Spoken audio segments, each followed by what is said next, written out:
Thank you for tuning in to the Red Clinic podcast. I'm Dr. Schwalen, and I'm a licensed psychologist, eating disorder expert.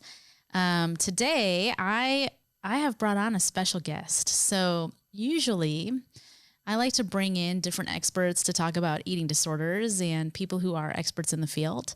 Today, I've actually brought on my husband, who is not an eating disorder expert. He is your normal, everyday kind of guy, and I thought it would be a great way of talking about using food to cope and just general ideas about food out there in our society.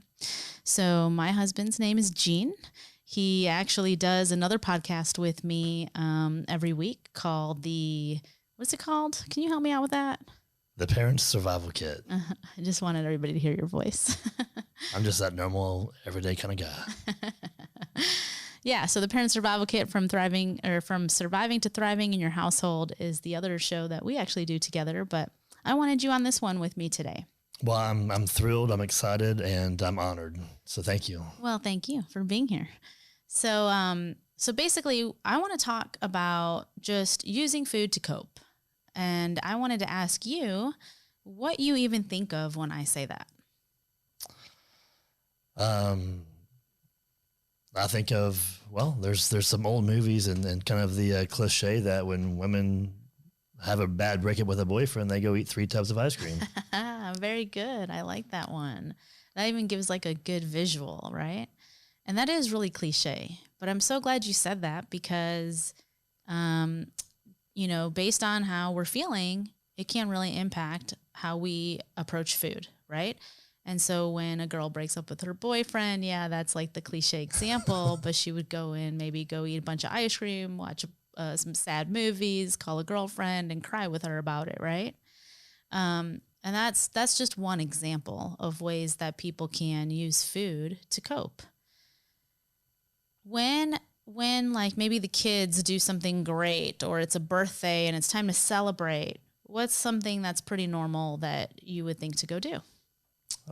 Well, there's always popsicles. There's cupcakes. I know our daughter loves to get a cupcake as a reward for anything she does and everything she does. Yeah. So to reward children, to reward ourselves, to celebrate birthdays or big accomplishments, usually food is involved again. And it's, cupcakes, like you said, or popsicles, something sweet, something that could be considered a treat. Usually people will go out to dinner to celebrate something big. And so food, again, is another way that we incorporate with really like happy and exciting feelings. So it really doesn't matter what the feeling is. Sometimes food can be involved either way, right? Go get some ice cream. Yeah. What about, have you ever felt like upset about something or stressed about something and noticed that impacted your appetite at all? Yeah. So whenever I get stressed, sometimes I actually, instead of going to food, I actually go away from food and probably don't eat as much or at all for whatever reason. Yeah. And so that's like really common too. So a lot of people will say that they've been really stressed or too busy to eat, or maybe something really upsetting happened that, they just found out or that they're dealing with, and they may feel like they've lost their appetite. Do you ever experience any other feelings when you're not eating and maybe getting too hungry? Whenever I'm getting too hungry? Uh-huh. Yeah, when I'm getting too hungry, I just want to eat anything and everything, and usually it's things that maybe I shouldn't eat too much of. Okay. So have you ever gotten so hungry that you've felt actually kind of irritated or hangry? Oh, yes. So I love hangry. What does hangry mean? You're so hungry it makes you mad. It's just like, nothing's going to satisfy you until you get some food. Yeah, so you've experienced it. I think a lot of people have experienced that where honestly they can absolutely attest to the connection between food and mood and feelings and food when they've experienced feeling hangry. People actually also turn to food to help them feel better when they're feeling sad. because there is very much a biological occurrence that happens in our brains. So have you ever heard of dopamine? I have. Yeah. So dopamine's that happy neurotransmitter. It's the one that kind of signals our brain to let us know that, ooh, this thing that's happening right now, it feels good. And when we get that signal, we want to make sure that we do more of it in the future. So it's very based in survival. It's very good for us to have dopamine release. And when we eat food, especially food that we enjoy and that tastes good, there is very much so a dopamine release that happens in our brain. So a lot of times people will turn to foods that they enjoy when they're not feeling so good because it's a way to self-medicate. And they get a very quick result in a short amount of time when they go to eat because they're not feeling so good. Yeah, that makes sense. So that example that you brought up, you know, when a girl gets broken up with her boyfriend and she goes and runs to get some ice cream and watches some movies with a friend, it's pretty much exactly speaking to that dopamine impact. So there's very much a biological aspect to why people use food to cope or even respond the way they do when they feel like they have less of an appetite or more of an appetite, just depending on the feelings that they're having. We also live in a society, right, where what's like a super common question of the day that people will ask themselves? What do you think? I mean, don't you ask me every morning, what's for dinner? What are we having for dinner tonight? Yeah. So, I mean, that's a super common question. I think people ask it of themselves almost daily or of each other daily if they're in a family. And it's on a lot of people's minds because when you're running a family and a household, you're trying to always figure out like how to get the next meal on the table, what it might look like. Sometimes you're doing it that day. There are some people who actually do a bunch of food prep on the weekends and prepare for the entire week. If you're super organized and can get that situated, that's awesome. And so the what's for dinner and, you know, what am I eating next or even thinking about food is something that's really on a lot of our minds in Western society. Food is also super social, right? So what usually happens when you're out with friends or, you know, with family, just celebrating things or whatever, usually there's food involved. Yeah, if you think about it, there's, you know, sporting events, you're going to have tailgating with barbecues and, you know, so many things are associated with food in some sort of way. Right. And so for someone who has an eating disorder, it can be really difficult to even socialize and still see friends and go out and be in public places because so often food is a really big part of how we socialize in our society. And avoidance of those situations tends to happen more when someone has developed an eating disorder or has social anxiety around, you know, food and that whole situation. And it doesn't matter what kind of eating disorder someone has. We know that when people are using food to cope or maybe not eating as a way to cope, that they can eventually set themselves up for any kind of eating disorder if they're not, you know, aware of it or if it gets too out of control. Okay.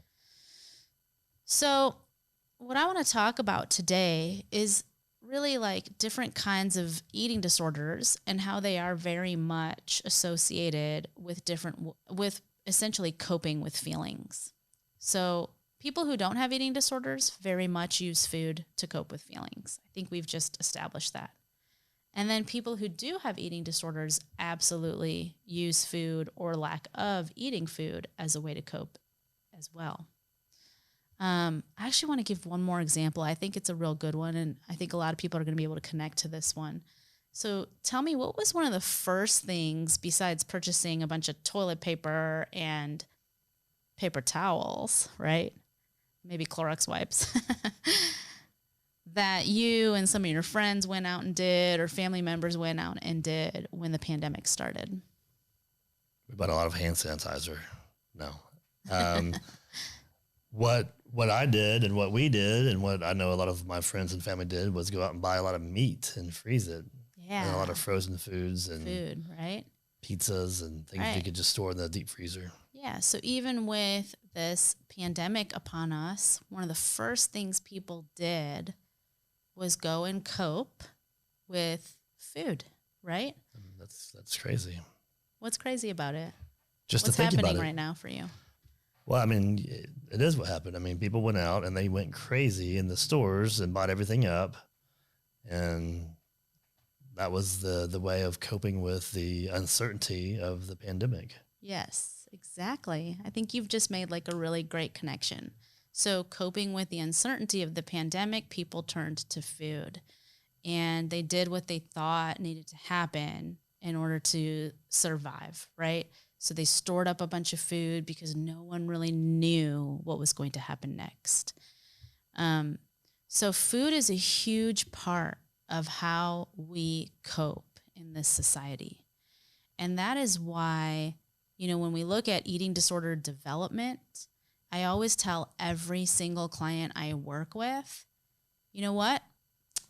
Even though food is a big part of how we cope in this society, your eating disorder also is extremely unique. And I want to make sure I take the time to get to know you and the eating disorder that you're struggling with, because we all turn to food or away from food for so many different reasons.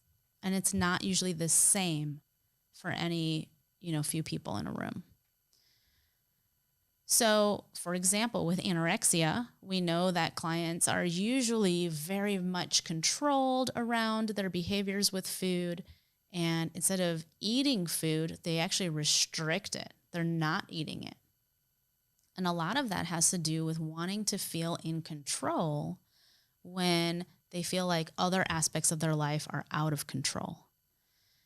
So instead of eating food to cope with feelings, they're essentially taking out their feelings on the food.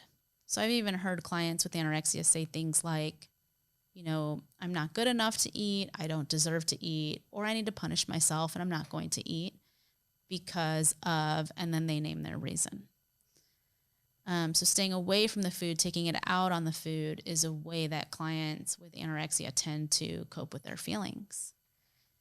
Someone with binge eating disorder or even bulimia may engage in a binge. So they may eat a large amount of food in a really short period of time because it helps numb the pain of whatever they may be feeling. Just like that example you gave in the beginning, right? 3 tubs of ice cream to deal with some sad feelings. And so again, with those types of eating disorders, a lot of clients will say things like, yeah, I just tend to eat my feelings. So there's almost this awareness around it. They know it's happening. They've made the connection between the feelings and the food, which is super insightful because so often clients with eating disorders don't even realize that it's happening. So when they do realize that it's a connection between feelings and food, it's really cool. Like they've come a long way in their treatment. They understand what's going on, and then they're even more motivated to want to change. So again, we have all these different responses to food.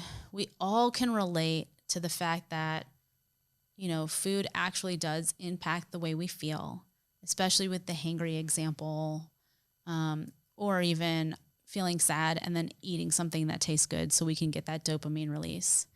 And then we can all resonate and click with when the pandemic started, people rushed out to go and get as much food and fill their freezers as much as possible.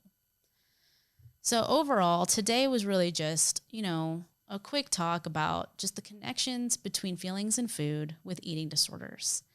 And what I'm going to do over the next several episodes is really talk about how do we break that down in someone with each different kind of eating disorder. So a lot of times eating disorders are compared to like substance abuse disorders or people who have addiction. And it can really help us make sense of what's going on with an eating disorder too when we think of it that way. Because what we know is that eating disorders are absolutely a way to cope. It's just not the healthiest or the safest way to cope. And people who are trapped and really have a strong, eating disorder tend to go back to it over and over and over again until they reach true recovery. And so that's why there's like that parallel between people who have addiction and people who have eating disorders, because we do see a lot that clients really struggle to just let go of it. the eating disorder provides some like form of security for a lot of my clients. They'll even talk about they're not ready to part ways with it. They're not ready to say goodbye. They can't imagine what their life would be like without it. And so I think unpacking like each eating disorder and what that looks like in terms of someone's relationship with themselves and their feelings, and then what it's doing with their relationship with food is going to be really important and helpful. But what do you think, Jean? Do you feel like you have an understanding a little bit more today about how people use food to cope? Yeah, it definitely makes sense. It's everything. I mean, I'm thinking right now, just because of this, podcast and being a part of it, we should go out for some ice cream or something. And why are you thinking that? Because I'm in a good mood and it's sunny outside, and the sun is shining. It's hot. Yeah, and it's just such a normal like thought process that sometimes people don't even realize that what's happening with food is so integrated with how they're feeling in the moment. Yeah, it makes perfect sense. Do you think talking about this at all will do anything to your awareness, like in the moment around food at all? Maybe a little bit, just, recognizing, hey, you know what? I just thought about food because of this feeling, or because of the social interaction, or because it's nice out. Yeah. Okay. All right. Well, thank you for joining me today. Thanks for inviting me. I really enjoyed it. Awesome. You're more than welcome to come back anytime. So thanks for joining me. I look forward to seeing you next time. This was the Red Clinic Podcast.